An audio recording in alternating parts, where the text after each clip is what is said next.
Welcome to The Fighter with Chris Sims. I am Chris Sims. I'm the Alberta Director for the Canadian Taxpayers Federation. We're always fighting for lower taxes, less waste, and more accountable government. Folks, we have got an amazing show for you. Thank you for kicking off your news week with us. Be sure to like this channel, like this video, and subscribe. Share it with all your friends who need to know. Okay, so some things happened here in Alberta. Prime Minister Mark Carney flew out from Ottawa, landed in Calgary, and signed a Memorandum of Understanding, which is basically a framework for future promises and deal-making with Alberta Premier Danielle Smith. Now, when you listen to the MOU, as it's described, it does sound amazing, straight up, from an Alberta perspective, from a taxpayer's perspective. The idea is this. Okay, Ottawa will lift the emissions cap, which is a production cap. So that's the stranglehold, okay, on the production of oil and gas, of natural resources here in Alberta. If that happens, that would be huge, okay? Ottawa's also talking about suspending the West Coast tanker ban, which would also be great. It's talking about suspending the so-called green energy requirement, which is currently restricting our ability to build natural gas power plants here in Alberta, okay? It's also talking about, let's look at green lighting, a pipeline, kind of sort of the same route that Northern Gateway was supposed to take. Now we're hearing from Premier Danielle Smith, hey, why not get Keystone going again, right? So there's a lot of momentum and enthusiasm behind this, but the devil's in the details, okay? So it was a really big deal for them to get together and make this big signing. But then there's always a cost. And we're going to be speaking with economist Jack Mintz. Okay, you don't want to miss this interview. Jack Mintz breaks down what he can see as the cost of the industrial carbon tax and the carbon capture system going forward if this deal goes through. After signing the MOU, Prime Minister Mark Carney walked out and talked to the media, and he talked about the industrial carbon tax. Listen to this. But at its core is tightening the tier system, which is the industrial carbon price system here in Alberta, to a level of at least $130 with a pass price from there. What does that mean? It means more than a 6 times increase in the industrial price of carbon, from its effective level, which is much lower than the headline level, the effective level, to the level that's committed in the agreement. A 6 times increase in the industrial carbon tax? That didn't go over so well here in Alberta. And also, what was he talking about? Like, how could we get to 6 times the cost based on where it is right now? Now, for folks who don't know what he just mentioned there, the tier system, that is a provincial form of the industrial carbon tax. Basically, where industry largely pays it. But the question and concern is, how much of that 6 times increase in the industrial carbon tax will A, be passed down to people at the pump, or B, make it too expensive for companies to produce oil here in Alberta? Now, maybe all of this won't matter. Maybe they'll be able to actually negotiate down a lot less than that, okay? Like we've said, devil's in the details. These are just, going forward promises right now. The deal has not been signed, but they've got work to do on this, because right after this was signed, after the MOU was signed and the interviews were done, the UCP, the United Conservative Party, the provincial governing party of Alberta, had their annual general meeting. And Premier Danielle Smith, very popular within her party, got lots of standing ovations for a lot of these issues. She also threw out a lot of red meat, by the way. She said that Alberta will not be going along with the federal government's gun confiscation. So that is a huge one. So lots of good red meat during the AGM for supporters of those things. But then she was asked about our relationship between Alberta and Ottawa on stage. And the reaction from the crowd was not unanimous. Listen to this. As you know, I support a strong and sovereign Alberta within a united Canada. I know we might have a bit of a difference of opinion on that, but I hope people today feel a lot more confident that Canada works than they did a couple of days ago.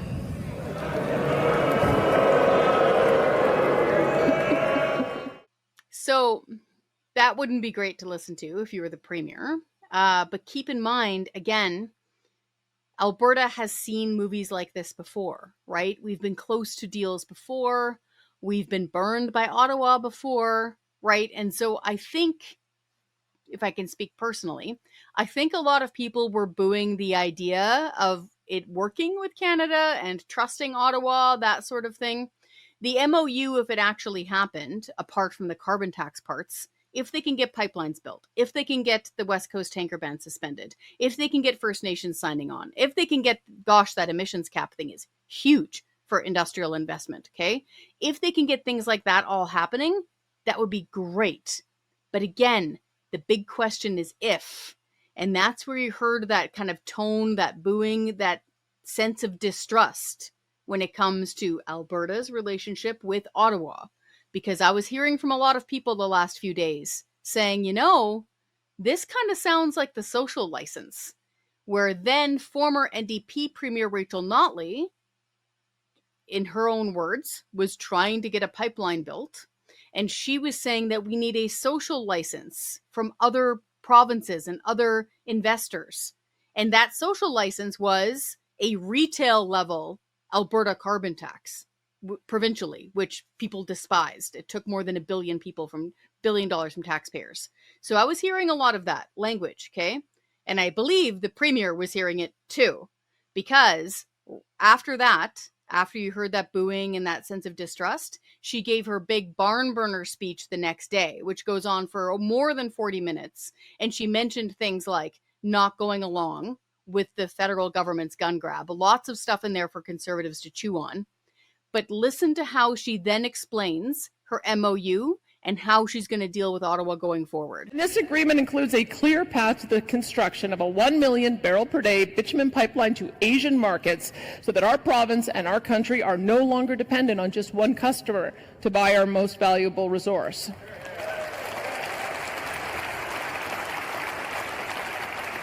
This agreement also allows for needed exemptions to the oil tanker ban, an overhaul of the No New Pipeline Law, C-69, and ensuring our energy companies are able to advertise their environmental leadership and efforts without fear of penalty. And this agreement also means that Alberta can show the entire world that the solution to our environmental challenges does not entail capping productivity and growth in the oil and gas development. Rather, it is to leverage the profitability of a strong oil and gas sector to invest in the very technologies that will solve the environmental challenges that we face. Now, my friends, I am under no illusions. This agreement is just the first step in this journey. There is much hard work ahead of us, and the federal government must earn back the trust of Albertans as we move through the next stages of this process.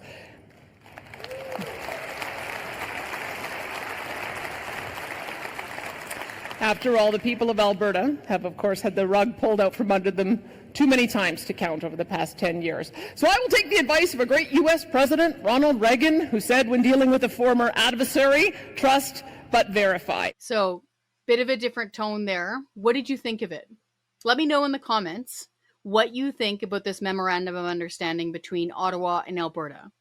Now, optimists, and I know the Premier, Danielle Smith, is definitely an optimist, will say we're a lot better off now walking forward than we were even a few months ago. And definitely than we were under Prime Minister Justin Trudeau. Look, Stéphane Guilbeault quit cabinet over this, right? So that's what you'll hear from folks like that, saying, you know what, this is a step forward. We have to keep working. We have to play with the hand that was dealt to us in Ottawa with this government. I'm hearing from skeptics saying, yeah, these are just words. I'll believe it when I see it. And what about that big industrial carbon tax? Is this going to make it too expensive to do business? There's going to be so much to negotiate between now and April 1st. We're going to hear from Dr. Mintz in just a moment on that. But first, let's hear a word from our sponsor. This is a campaign called Unsmoke.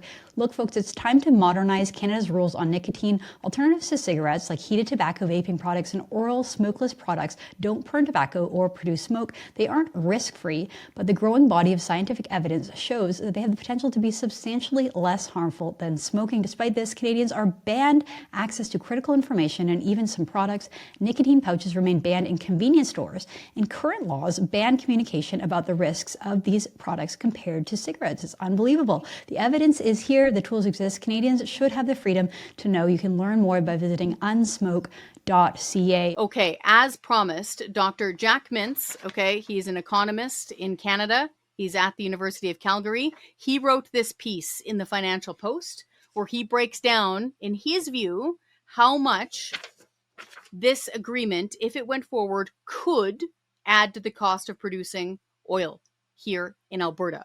And will it still be worth it? Can they make this work for Canadians, for Albertans, and for taxpayers?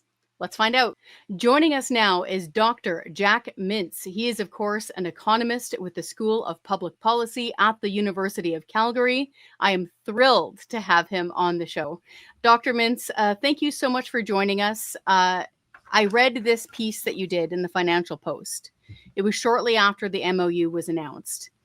And what alarmed me there is where you did the calculation and you said, this carbon capture / carbon price, I would call it a carbon tax, could inflate the cost of producing a barrel of oil. In your own words, in the same way that you explained it in the article, how would it make producing oil in Alberta cost more? Can you explain that for us? Well, okay, there's really two different carbon policies that are involved. The first one is the so-called industrial carbon tax. This is one paid really by big emitters. It's not all industries. If they don't emit many emissions, they don't pay the tax. But what they do is that if they have emissions that are more than a certain free allowance, then they have to pay a tax on those emissions. They can buy credits. In fact, right now the credits that are available in the market are kind of low. Even though the official carbon price is $85 per ton, carbon ton, the credit prices are actually down at $25. And of course, that's what the federal government and the Alberta government probably have agreed to, is to try to get rid of all these excess credits that are available that have kept the price too low. And also, the agreement is going to suggest that the price will rise to $110 per carbon ton. So the question, what does that mean in terms of per barrel costs? And of course, what my article goes through is that, at least in terms of the marginal cost, which economists always like to talk about, because pricing is at the point in which prices are equal to marginal cost of production, the cost with the marginal cost would go up. I'm just checking the number here that I calculated. US dollars about $5.20, just for that alone. And of course, the question, who ends up bearing that cost? Who ends up paying for it? Well, in a small open economy like Canada, it'll be likely shifted forward to consumers to a large extent. But also it means that to the extent that it does raise costs, it will mean that imported oil, let's say whether it's coming from Nigeria or it's coming from, let's say, United States, which it does to some extreme, will come in at a lower price. So that's going to be an additional cost of production that's going to be on the oil companies. And of course, when it comes to the export market, they won't be able to shift forward that cost. They'll have to absorb it, because the export market is one in which Canada cannot influence as easily the prices at which particularly U.S. consumers end up paying, because they end up importing Canadian oil. And of course, it will have they'll maybe bear some of that cost, but to a large extent, it's going to be affecting the industry. And so that will discourage investment and production here in Canada. Now, the other aspect of the carbon policy, of course, is the agreement to go ahead with carbon capture and storage. And that's a cost that is going to have to be borne not only by the producers, but also the governments. Currently, the federal government and the province of Alberta have agreed to provide grants to offset the cost of carbon capture and storage, which includes not only the operations, but also the transportation, which goes over a relatively long distance, from northern Alberta down to the center part of Alberta. So you're going to, in order to store carbon, and so that will be an additional cost that's associated with it. And the governments are going to cover roughly 60, right now agreed to about 62% of cost, which is going to leave 38% for the producers to pay. In their case, there's really not a well-known cost of CCUS. I have seen numbers as high as $180 per carbon ton, which translates into almost 85 or $80 per barrel, which is huge, of course, in terms of total cost. And if the producers have to, let's say, pay for roughly 38% of that, then that's going to be $40. But then costs seem to be, a number of people and other studies have shown maybe it'll be $85 per ton or $90 per ton. I don't think we really know the full number yet. But when you start let's say if you base a calculation on that, then that estimate would suggest to me we're talking about an additional in US dollars 3.6 to $4.8 just for CCUS expenditures. Add it all up, we're talking about potentially additional production costs in Canada of $6.4 to $10 per barrel, which means that we're not going to be very competitive in export markets with that kind of additional cost associated with the two objectives. And I can see already that Danielle Smith, the Premier, has already quite wisely said, well, we're not going to be able to have an industrial carbon tax that's going to be so high that it's going to end up discouraging any investment here by the oil industry. And of course, you can't build a pipeline if people are not willing to produce more oil. And you can't build it if people aren't willing to buy it at that higher price that it's being sent to the export market with. So am I fair in saying that these measures could cost upwards of around $10 US per barrel for production costs? Is that fair? That's just one estimate. It could be even higher or it could be lower. It also will depend on the final agreement. I mean, the whole thing about the memorandum of understanding between Alberta and the federal government is it really just describes a process. It doesn't have an agreement. There's no agreement on what the industrial price will be finally, carbon price will finally be, and how tight the credit market will be made in order to enforce that price. There's no clear estimate yet of what the cost of pathways is going to be. There's an estimated amount of $16.5 billion, which in Canadian dollars, as one person has suggested, is we are talking about a pretty expensive project.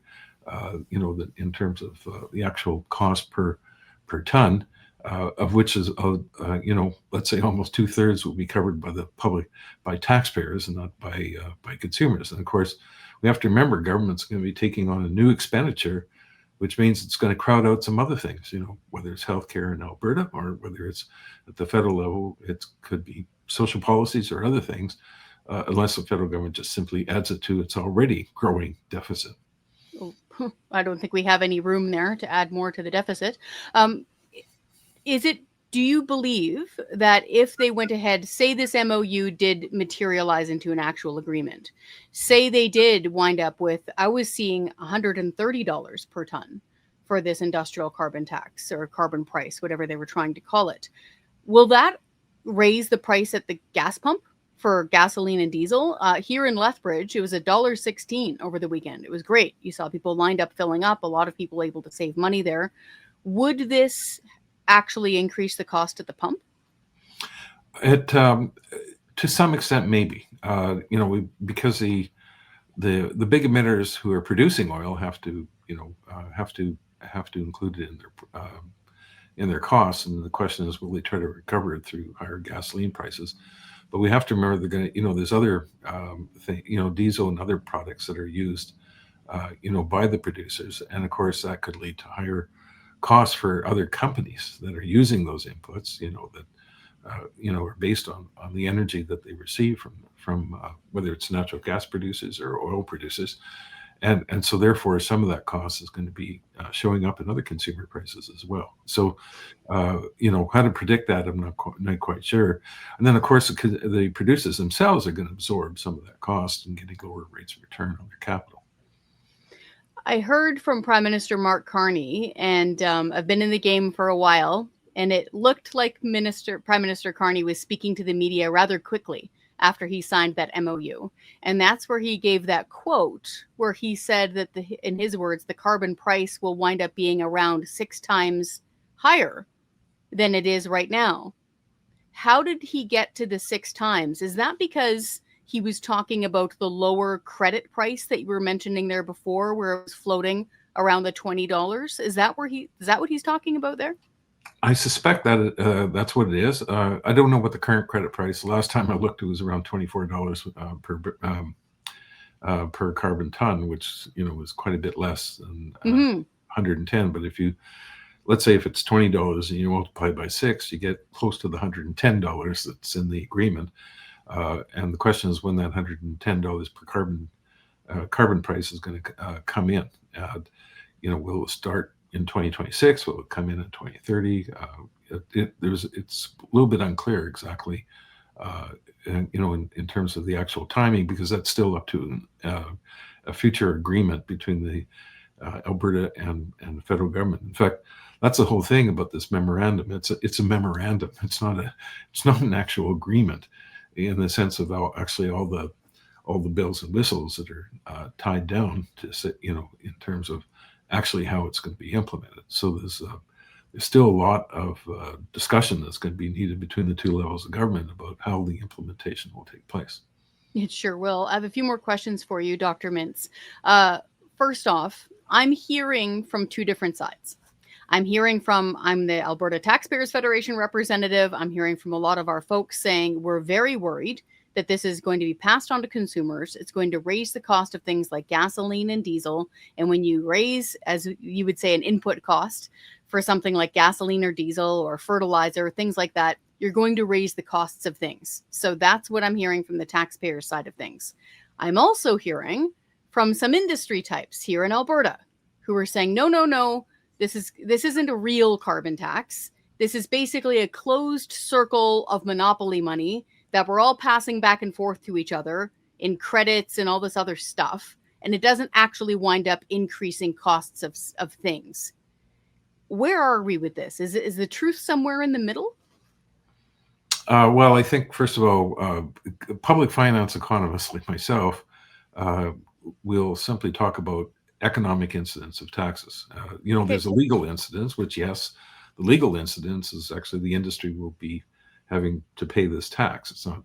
It's not directly paid by anybody else. But legal incidence doesn't mean a lot. And what economists focus on is economic incidence. And any tax is either shifted forward to consumers or those that buy the product, or will be shifted back on producers. And it all depends really on the strength of the market and et cetera. I think the basic point is that when you have a small open economy like Canada, where we cannot influence international prices very much, it's more likely that the producers are going to be will be, at least that's what I said about export markets. They're going to have to eat the tax themselves, because they won't be able to shift it forward as easily. They have some monopoly, I would say, some market power in the United States in the heavy oil side, although it'll be very interesting if someday Venezuela ends up becoming open to world markets, because that's going to have a huge impact on Alberta, because that would be a major competitor for Alberta. But assuming that away, you can make some argument that maybe the producers can shift some of that tax forward in the U.S. market, but it's highly unlikely in a very long-term basis. When it comes to domestic consumers, of course, they can import oil to some extent from other jurisdictions. And we know right now in Eastern Canada, all the oil is imported, and I don't mean Ontario. I mean like the Atlantic and parts of Quebec. But when it comes to, but there is some oil that is imported, gasoline particularly, and diesel from the United States, from producers there. And there is a highly integrated market in North America. And so the implications is that some of that tax could end up paid by emitters, could end up being shifted forward to consumers. Although, again, some of it I suspect, will end up being eaten by themselves. But that's not necessarily a good thing, because what it means is they'll get a lower rate of return on capital the incentive to build new oil sand plants are highly marginal already. In fact, as I mentioned in my article, when you look at the cost of doing greenfield oil sand plants, they're going to need $60 to $70 a barrel, and that's basically what the market is, and I mean in U.S. dollars. And basically, the greenfield investments currently aren't really that competitive to start up. And so, if you add on these costs, it's going to be highly unlikely that new greenfield investments will come in the oil sands. And of course, the current plants, which are highly capital intensive, they can continue producing at pretty low levels of low prices, because their costs can be as low as $20, $18, although some are higher at the $40 level. But still, there's a lot of them that have lower prices because they've already spent a lot of that money on capital, which is already sunk, and so they can probably withstand it a bit better and continually to produce. But the main point is, can you get more production to fill up a pipeline? And if you can't do that, then there won't be a lot of incentive to build a lot more, expand pipelines much more. We have gone to 4 million barrels per day in terms of production in I think in Canada, or at least in Alberta, and I think the question is, I know the Alberta government said we'd like to go to 8 million barrels per day, but you have to have a lot more investment going on in order to produce more oil to make that feasible. And of course, you have to be competitive to do that.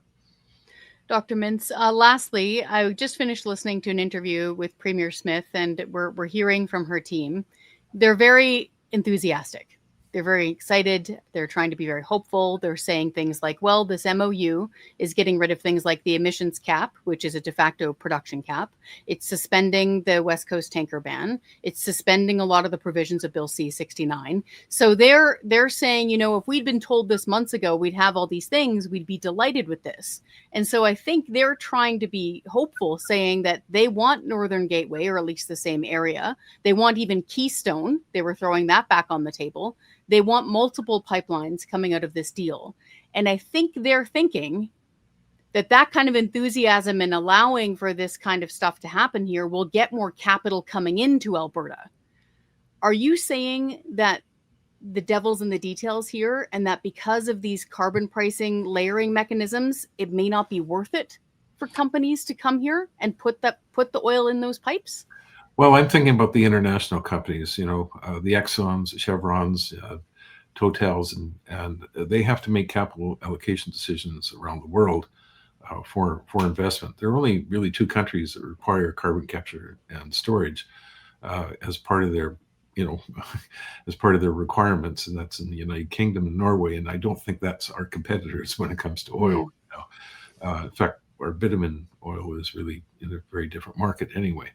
But when you're Exxon or you're Chevron, you're making choices, or Total, you're making choices. Do I put my money into Brazil and Guyana, or do I or in the case of Total, they're now doing Suriname, or do I do maybe African countries or whatever, or if I was Chevron and if Venezuela opens up, I can really go big on on Venezuela, where none of these countries, none of these major oil producers require carbon capture and storage.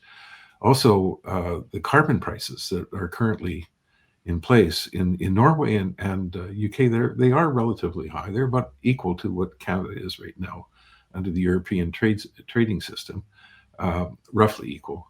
And of course, they may go up, maybe not as high as 110. That's a question mark.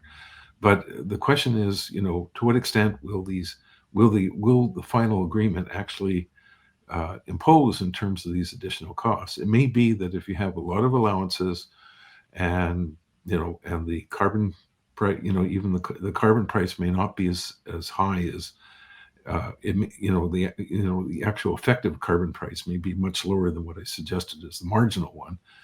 Then actually. That may not hurt production as much and investment. And in the case of of carbon capture and storage. I think the industry already is kind of recognized they're going to be going in that direction.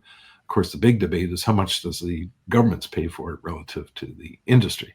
And the industry really wanted about 3/4 of the cost to be covered by the government. And right now, the government has only agreed to 62%.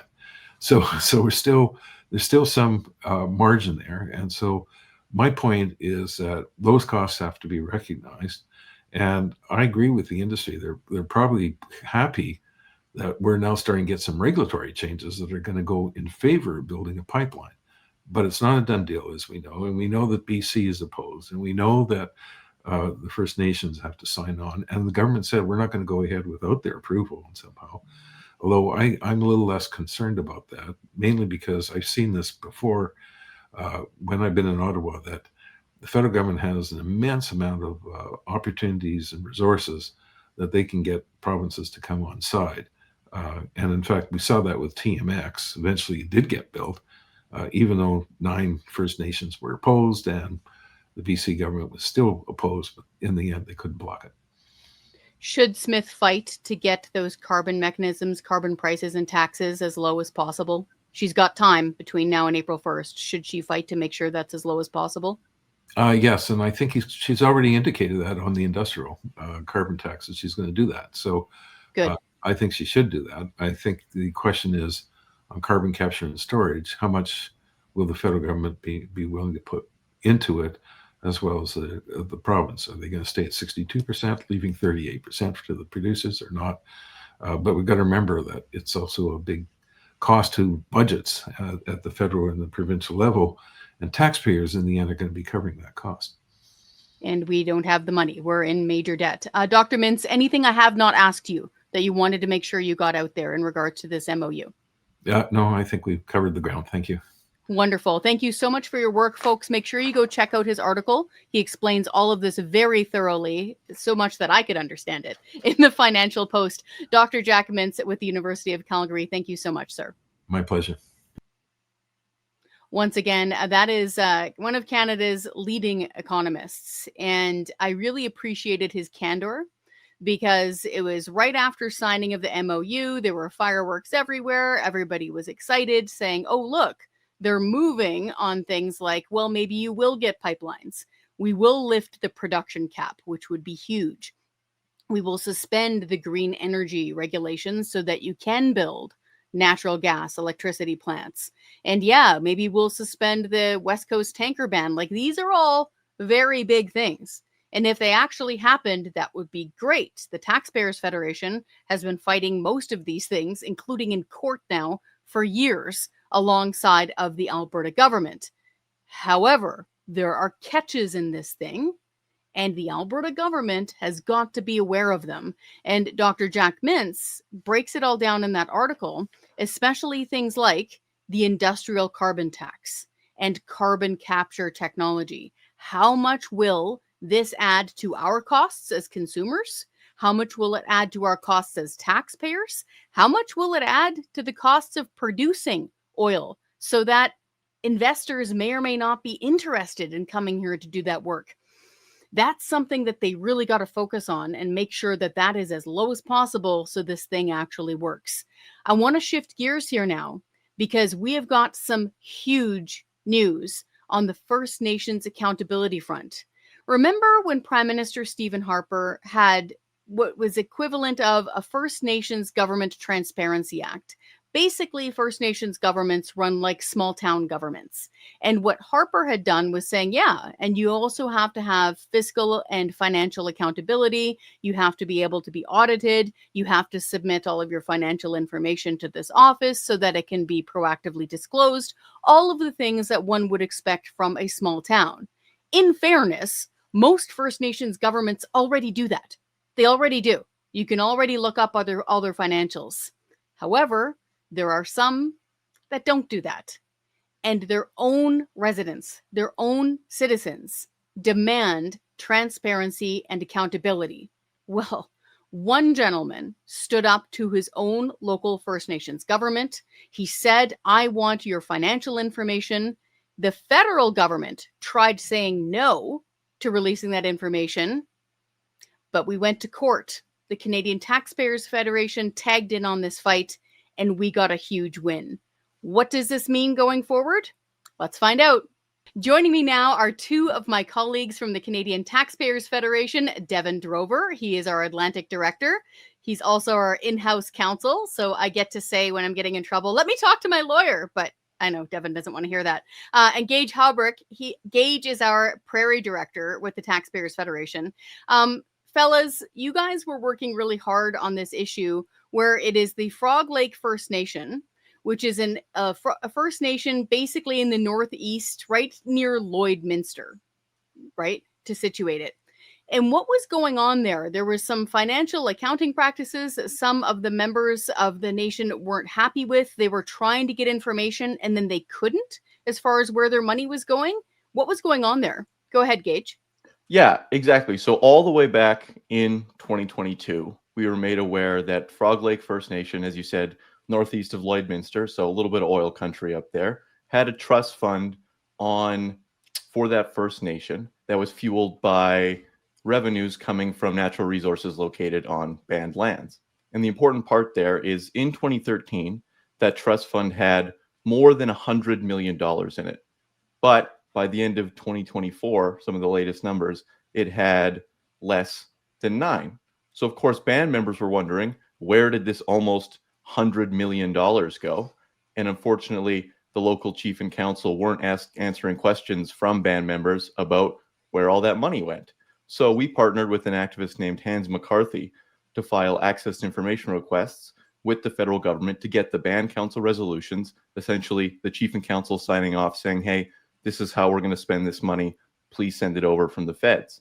But then the feds also decided that they weren't going to give Hans or us the answers. So we filed a court application to release these BCRs to get the information for Hans and all of the other members that were looking for that money. And, we're happy to say that the court agreed with Hans's arguments and decided that he's going to get the documents that show where the money went within 30 days. Wow. Okay. And to be clear, this is about money. This wasn't like, really personal, sensitive, private information of individuals. Like, it was surprising to me that the government tried to say no, that they weren't going to give up this information. Devin, can you walk us through some of the legal wrangling that we had to do in order to get this decision from the court? Absolutely. And I just want to point out, too, this was a long process and just shows how frustrating our justice system can be when we have, governing bodies, whether it's municipalities or provincial governments or federal governments, or in this case, a band council refusing to follow the law. So this information, these BCRs, are supposed to be publicly disclosable to band members like Mr. McCarthy. However, the band refused to follow the law that's in place, the Financial Transparency Act, the First Nations Financial Transparency Act, and instead made us try to get this information through another means, which was the access information request through the federal government. They refused disclosure, essentially stating that it's not information that should be, we were provided this in confidentiality from the band. The band council treats it as confidential, so we should do so too. Essentially trying to stonewall us, which brought us to have to file an application for judicial review, which in itself took years to get dealt with. We finally had our court date in September, at the beginning of September in Vancouver. I was proud to be there as counsel for that court action. And now just a few months later, we finally have the decision. So it was a long process. I'm very pleased with the outcome. Happy to talk about some of the takeaways from the decision as well. Let's hear from Hans directly on this. You guys did quite a bit of media out of this, and credit where it's due, CTV did cover it, along with, of course, Juno News covered it, Rebel covered it. We also saw really good coverage from APTN, and we have a couple of clips where Hans was speaking alongside you gentlemen after this decision. Let's listen. I've always known that the community was not functional because I have uncles and aunties, and we're all related in the community. We all talk. We know what goes on in our community. But the thing is that we didn't have the documentations because Chief and Council never shared that. There's a lot of corruption in First Nation communities, and that's one of the things that are messing up what's going on in First Nation communities. To pursue this, sets a precedence for, like you said, activists and people wanting to know what's going on with our monies in our communities. What was it like after we heard about the win? How was Hans feeling? It looked like he was pretty happy to hear this. Yeah, I mean, he was ecstatic, right? Right after we got the email showing that these documents are going to be released, he called me right away, and he was super excited because, as much as we've been working on it for these past almost 4 years, Hans has been doing this for a long time, right? He's been looking at his community, trying to get accountability in financial transparency on a number of issues. So this is a great first step to trying to get him and his local band members that information that they need. And I think the big part there is it really shouldn't be this hard, right? We shouldn't have to go to court every time. When I've talked to Hans about it before, he says, if I was someone living in Cold Lake or someone living in Lloydminster, all I have to do is go to the government website and I can look at their budgets. I can look at everything they're spending. But just because he's living on a First Nations band on a reserve, he doesn't have that easy access to transparency. And that's simply all he's looking for, right? Is the same type of transparency and accountability that every other Canadian gets from their governments as well. Yeah, that's why I likened it to a small town, but they don't have the same kind of transparency and governance as a small town would. Like, if I want to go find out, if I were in Claire's home, which is just near Lethbridge here, I'd just look on their website for this stuff. And if it was missing from their website, I'd send them an email. And you better believe they'd be sending me that data right away. There'd be none of this, none of your business stuff. Can we just touch on for a minute here? Because, I grew up around First Nations, all around Hope. And I find that the courage of someone like Hans really speaks volumes here because he's living there and he's dealing with stuff like this all the time. As he pointed out, in some cases, he's related to folks who are talking about all this stuff. So this isn't just some, faceless bureaucracy that he's having to deal with. He had to dig in for years and years and demand transparency, didn't he? Yeah, I mean, everyone knows that in a small town, everyone knows everyone, and that includes everything. So Hans really stepped up on this, and for years, he's been courageous because, as he said when we were talking to the media at the beginning, he didn't think that he had a lot of support from the community. But once he kept working at it, kept working so hard, trying to show how important this financial transparency is, I think he said, 95% of the community was behind him by the end. And that kind of shows how important it is to do this work because you're shedding light on things that otherwise wouldn't get shed on. You're getting that transparency for his community. So Hans is a huge, courageous guy working on this, and it's great that he's finally getting the results that he needs for his local community. But as Devin can definitely talk about on the legal section, this decision doesn't just help Frog Lake First Nation. It can also help other First Nations communities across the country try to get access to these types of information as well. Devin, can you talk about that? They said it was precedent setting. What does that mean in lawyer people talk? Yeah, so there's a few things here. So a legal precedent is essentially something that, it sets out the law so that future people applying the law, whether it's judges or information commissioners, they know what the law is and they're in almost all circumstances required to follow it. So, we set out arguments, for example, that band members have a legal right to access BCRs. And other records showing how community trust money is being spent. And we were successful in that. So next, the next Indigenous activist that tries to file for this type of information, they won't have to go through this grueling legal process. It costs thousands and thousands of dollars and, a lot of mental anguish and time to get these answers. So it's a huge victory in setting precedent and setting, in developing the law towards transparency for First Nations individuals. And, it really shows that, the federal government can no longer treat BCRs as automatically confidential simply because, a band council may say they are, or may want them to be. Ultimately, it doesn't matter. So it really does create, precedent in this country that band members have a right to access these funds. And, it's just to talk on the impact that it had on Hans, to go out and be a public advocate for something that may be unpopular and to do so for years and to put your name on a court case, right? Where that is public record that anyone can see, it takes a lot. And very pleased to see him and other activists we work with who are willing to put their name on a paper and sue the government. It's such an honor to work with him. Very happy to see this. He dealt with a lot of retaliation in the community as a result of putting his neck out. So very pleased.